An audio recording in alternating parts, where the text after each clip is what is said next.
10 NBA players who have insane secret talents you didn't know about. Before we start, I want you to hit that red subscribe button so that you never miss out on any of our videos. Hey guys, what's up? Welcome back to NBA Hub. Have you ever wondered what your favorite athletes do when they're not on the court, on the field, or in the rink? Some of the best athletes are far from one-trick ponies and have hidden talents you'd never expect. From the NFL star who is also a skilled ballet dancer to the NBA pro who has a passion for journalism. Any sports fan will be surprised by these athletes' hidden talents. Have a look at 10 NBA players who have hidden talents. Number 1. Kobe Bryant. Kobe Bryant was best known for his genius capabilities and extreme work ethic. These qualities translate into Kobe's life off the basketball court as well, as Kobe also takes great interest in music and just recently taught himself how to play piano. Kobe's obsessive personality led him to learning one of the most incredible pieces of music ever written in Beethoven's Moonlight Sonata all by himself.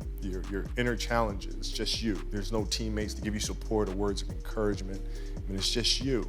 And so what do you do with that? Most of you probably know Damian Lillard as the point guard of the NBA's Portland Trail Blazers. What you may not know is what many of his peers refer to him as off the floor. Dame D-O-L-L-A. All his life, Damian Lillard has had a resounding passion for music and more specifically, rap music. Lillard is of course not the first athlete to be inspired by the world of music, but he is however one of the best in the game. So good in fact that he could make a career out of it. Number 3. Russell Westbrook. Westbrook has a passion for fashion, leading many to believe he may land in Los Angeles. Westbrook's interest in fashion led him to collaboration with luxury department store Barney's, New York. Russ has also released his own line of eyewear called Westbrook Frames, and in 2015 was named Marketing Creative Director of True Religion's Spring Campaign. Number 4. Brook Lopez. Lopez is known for carrying a pen and a doodle book everywhere he goes, as his imagination is always set in motion. Luckily for fans, Lopez posts most of his illustrations on his Instagram account. His love for drawing goes beyond just doodling, as he has admitted that if he wasn't playing in the NBA, he would have pursued a career in designing and drawing cartoons. Number 5. Kemba Walker. The upstart Charlotte Hornets have been strengthened by Kemba Walker's emergence as a bona fide star in the East, averaging 20 points a game in the regular season and 24 contests in the postseason. While most NBA players have to be fleet of foot to make it into the league, Kemba Walker's father, Kenya, points to an unlikely source for his son's success: the dancing. According to the Wall Street Journal, he was a dedicated dancer, said Marilyn Patterson, who taught Walker until he went to high school, and who took his dance troupe, Future Flavors, to dozens of competitions. Every time he had to go to practice, he'd come to me and say, "Miss Marilyn, I have basketball," and then he'd make up for it and come another day to dance. The culminations of Walker's dance career were 2 separate appearances performing at the legendary Apollo Theater. Since dancing on the NBA court has come to a head in recent days after the altercation between Russell Westbrook and Charlie Villanueva, you probably won't catch Walker breaking out his own moves when he steps between the lines. Number 6. Harrison Barnes. Although he will probably never get the amount of credit he deserves playing alongside the Splash Brothers and Draymond Green, Harrison Barnes remains one of the most vital pieces in the Warriors' attempt to repeat as back-to-back champions. With a silky smooth game and little fanfare, it seems quite apropos that Barnes' outside specialty would fall into the world of jazz music, with the swingman playing the saxophone for over 15 years. My interest in playing the saxophone actually came from my mom, Barnes says. She was a secretary in the Department of Music at Iowa State, so I used to go to all of the performances and used to be all around the music. It was so cool to go to these performances and see all these people in the band playing together. In the 5th grade, that's when I got hooked. Unlike rapping or dancing, playing an instrument requires a practitioner to take their love of music a little further. The biggest hurdle you have to overcome playing the saxophone is reading music. That's the foundation to everything. You can have the wind and do all the fingering, but if you can't read music, it makes it really tough. Number 7. Shaquille O'Neal. We know that the Big Diesel can hoop with the best of them, but rap and act? We're not so sure. Shaq is known as one of the most colorful personalities in sports and has never been one to shy away from the camera. When he was younger, let's just say Shaq had many creative endeavors that he looked to fulfill. Luckily, he realized how enormous he was compared to most people and opted to take his talents to the basketball course, a choice that I don't think he'll ever regret. Sometimes all the charisma in the world won't make you a great actor, and although it wasn't entirely Shaq's fault, his cinematic experience has been less than appealing. Shaq plays the role of a magical genie in the 1996 family flick Kazam, a film that earned an entire 2.8 out of 10 on IMDb. However, Shaq also tested his skills behind the microphone, as growing up he was quite close with Christopher Wallace, aka the Notorious B.I.G. Shaq would actually find some success in the rap game, as in 1993 he signed a deal with Jive Records and released his debut album, Shaq Diesel, that that actually peaked at number 25 on the Billboard 200 in the US. For that 50,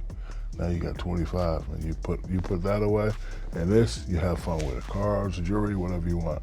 Number 8, Tim Duncan. Tim Duncan provides us with one of the biggest what-ifs in terms of one athletic career path. Before Duncan had even put his hands on a basketball, he was an extremely skilled and accomplished swimmer. Duncan was born and raised on St. Croix, US Virgin Islands, and along with his sister Trisha, dedicated most of his childhood to swimming, not basketball. Duncan had the prototypical swimmer's body and absolutely thrived in the water, breaking and holding the Virgin Islands records in the 50 and 100 meter freestyle events, and became nationally ranked in the United States for 400 meter freestyle at just the age of 13. Duncan could have been an Olympic swimmer, but instead decided to switch to basketball. Why, you may ask? Well, in 1989, a vicious hurricane hit St. Croix and destroyed the only public swimming pool on the island. Duncan would be forced to train in the ocean, but was too afraid of the sharks that would share these waters. This killed his ability to train, and Duncan's mother passing away just one day before his 14th birthday destroyed his love for the sport altogether. Number 9, Serge Ibaka. Serving as the defensive equation in Kevin Durant and Russell Westbrook's title hopes, Serge Ibaka's journey from the Congo to Oklahoma City has come with the good fortune of not only an NBA paycheck, but also the ability to speak multiple languages. Forced to leave his hometown at 8 years old after the start of the Second Congo War, Ibaka eventually returned home where he quickly fell in love with basketball. By the time he was 16, he was playing professionally in Spain. That was something that surprised me a bit, because he didn't have a normal education with all this civil war mess and all the problems of one of the poorest countries in the world, said Pete Gallagher of U4 Sports. But despite having this background, he was very polite, very formal, and able to learn quickly as speaking a new language in a few months. Officially, Ibaka is fluent in Lingala, French, English, Catalan, and Spanish. Number 10, CJ McCollum. McCollum was a journalism major at Lehigh University and graduated with a degree in the program. McCollum has written for several different websites regarding the NBA. CJ has also interviewed a number of other NBA players working together with other NBA analysts. For example, during the 27 All-Star Game. But the biggest achievement for CJ has to be interviewing the commissioner of NBA, Adam Silver, one-on-one.